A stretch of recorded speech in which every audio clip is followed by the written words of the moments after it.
Welcome to another East Trade Winds presentation with Natalie Hoop.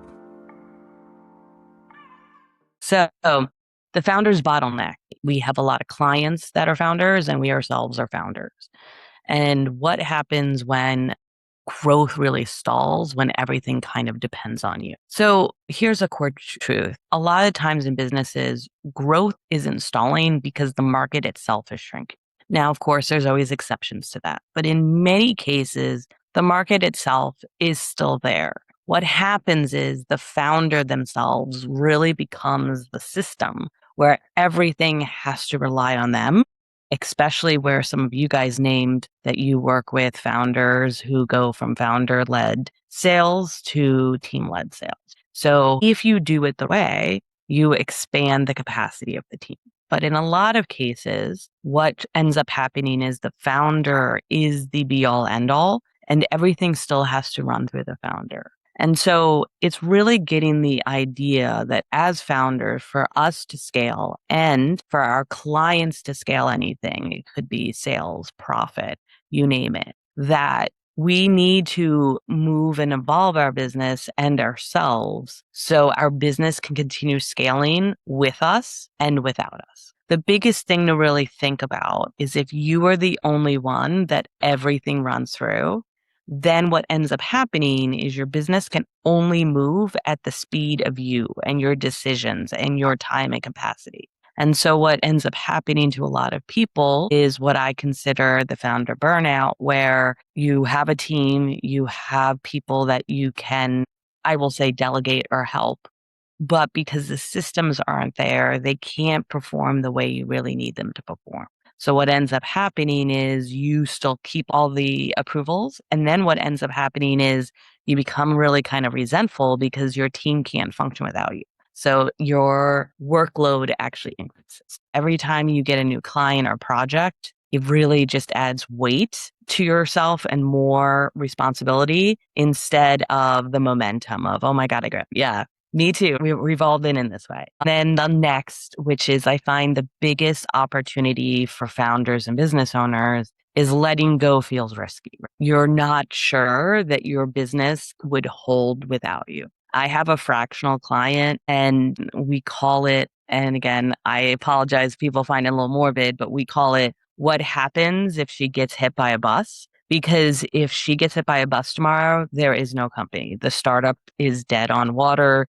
No one knows how to do the next step. So we have really been working on building a team and processes. So if something happens to her, she knows that her business keeps running until she's ready to come back. And this is a really scary thing for a lot of business owners is you want to let go, but you are really doubtful your business will hold up if you let go. But in the reverse, you'll also run into the problem of it will never be able to run without you if you don't start to let go at some point. So really what I do is I call this a transition point. Right? And this is a natural evolution in every scaling business. It could be small businesses, it could be startups. I have a client who's a nonprofit and it's in her business as well. It's not a flaw in leadership. I know everyone seems to think it is, but in ability, it's really the structure in your business. You built it one way, and now as your company is growing and scaling and evolving, your business, your structure, your foundation, everything needs to evolve with it. And a lot of business owners think they have time to evolve the foundation.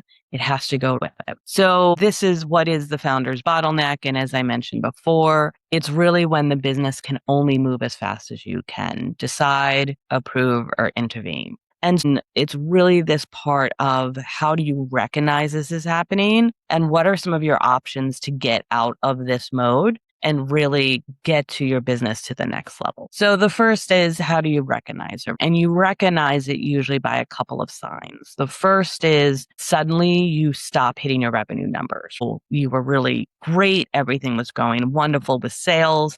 And then suddenly you're missing your numbers, even though you have a team that's supposed to be able to help you with sales. The second is your profit margin. You're spending a lot more on expenses, but you're not getting a profit because of the way your business is running. And so the expenses are increasing, but your team is not able to deliver more. So the ROI on your expenses is really off. And the last is team morale. So if you have a team, even if you have a team of other contractors, you'll notice that they become really burnt. They're starting to become snippy. They're missing deadlines. These are some of the obstacles that you will really see in a business. So what's the real cost? At the end of the day, there's a couple of things. The decisions slow down. Your team has to wait for you on every step. The growth plateaus on the company. But the big one is you're always on. A lot of the people I work with are just exhausted. There's no mental space left for strategy or rest. They're answering the phone at 11 o'clock at night, even though they're not a business that's open. They can't sleep. Their mind is constantly racing. They are stressed out. And a big common thing I hear a lot is I'm drowning. I just don't know what to do.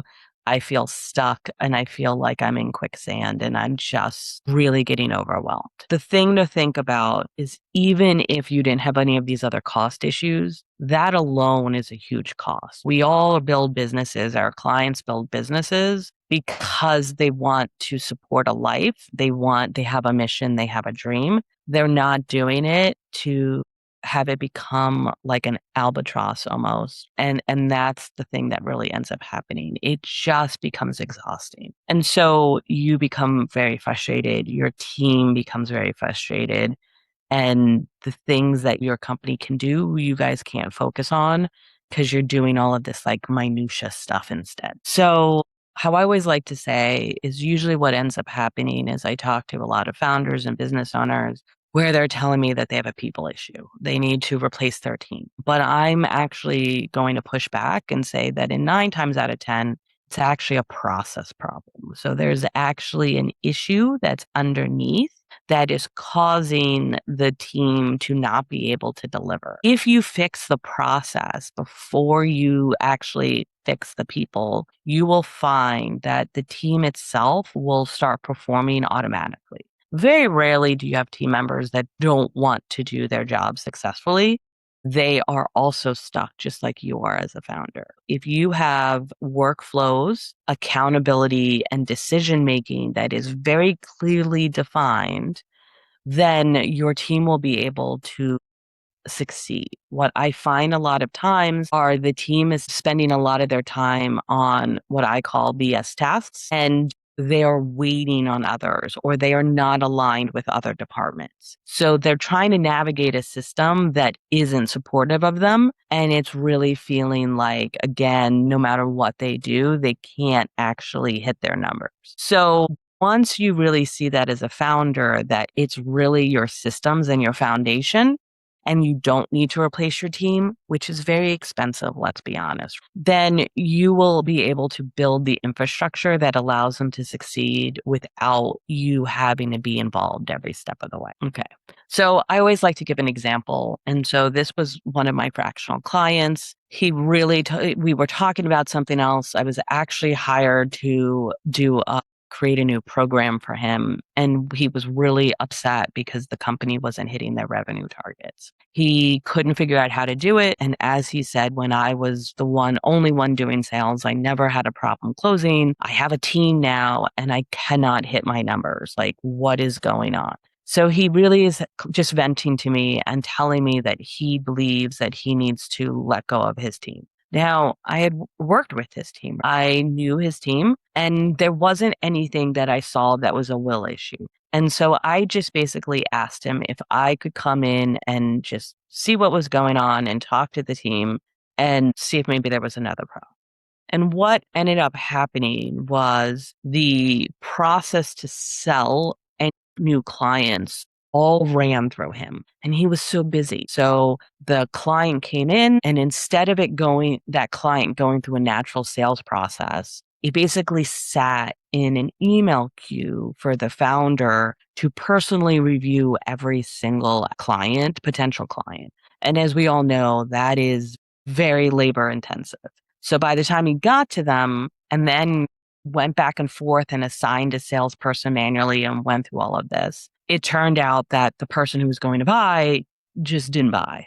Or because he did pick some of these people and there wasn't a system in place to really score each individual potential lead. The team was spending a lot of their time on clients who were never going to buy. So really, because the business couldn't scale past the founder, every single thing depended on him. So I came in, I rebuilt the system, I automated everything. I worked with the sales team to make sure we really understood who the correct ICP was and how to correctly score them, created email sequencing campaigns that were automatic, removed a ton of admin burden off the sales team. And in this whole thing, without adding one additional sales team member or letting go and replacing the team, they had a 238% sales growth in 30 days. They had a 68% increase in margin, and they also decreased the sales cycle by 71%.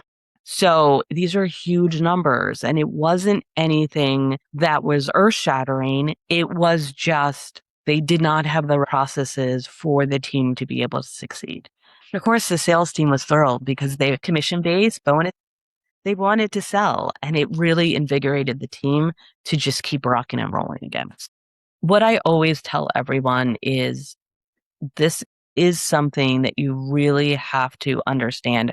What do you fix first? So I always tell founders and business owners as well that you should really look at doing a 90-day reset. This is something you do yourself, which again, I understand is additional workload for you. But what you want to do is really try to take a step back and look at your business objectively and really identify where are you the bottleneck? Where is every decision, process, and escalation that requires you to step in? And then once you take a look at that, I want you to really understand, does it have to be that way? Or do you only feel like it has to be that way because previously something went wrong? You're worried that the company would fall apart if you weren't involved in it. So again, is fear making you make these decisions? Or if it's just you don't feel like you have somebody to trust. And if that's the answer, it's really a system issue. So what you want to do is then figure out how do you get that knowledge that's in your head out on paper and really be able to give your team tools to be able to figure that out. So I always say it's really creating clarity. You need to document the base work and the essentials and really establish frameworks that work for your team. So again, you're not going to be able to do everything away. It's 90 days. But if you pick one thing that you are struggling with and your company is struggling with, and you really are able to document exactly how you do it, who are the decision makers in the process, and really explaining exactly step by step what somebody should have to do, then again, I always do the see one, do one, teach one. It really makes a lot of difference. You will be able to then release and delegate with confidence because your structure now supports independent action without you. The other thing that's really important too is visibility. A lot of times when founders or business owners delegate, they lose complete visibility into what happens with their team. And that's also creates that fear structure. So as you're stabilizing, make sure that there's dashboards or reporting or check-ins that allow you to still have visibility in exactly what's going on so you can trust but verify that things are working the way you need them to work. Again, this isn't about perfection. It's about creating just enough structure to break the patterns of dependency on you. 90 days is enough time to see meaningful change. You're not going to see a total transformation, but it is a clear shift from reactive to intentional. So here, let's be honest. This is where fractionals can really come in and help you with these processes. So be it a fractional business owner, fractional founder, any type of company, as I said, startups, nonprofits, tech, medical teams, no matter what it is, sometimes you're just too bogged down to see what you need to see and actually be able to execute that. That's where you want to bring in a specialist. A fractional will come in and they will come in to help you not only build the strategy, but they will help you lead and execute the initiatives to ensure that everyone is getting to the point and you can start delegating that. Once you start getting that relief, you can release more and more and more, and your company can start scaling because you are now focused on things that only you can do as a founder or a business owner. That's my presentation on how important it is to start evolving your business. And again, getting help where you need it so that the business works for you instead of you just working for the business. We thank you for watching. We meet every Tuesday between 8 and 9 a.m. Eastern. There is no cost and an option to become a speaker too. Find East Trade Wins on LinkedIn.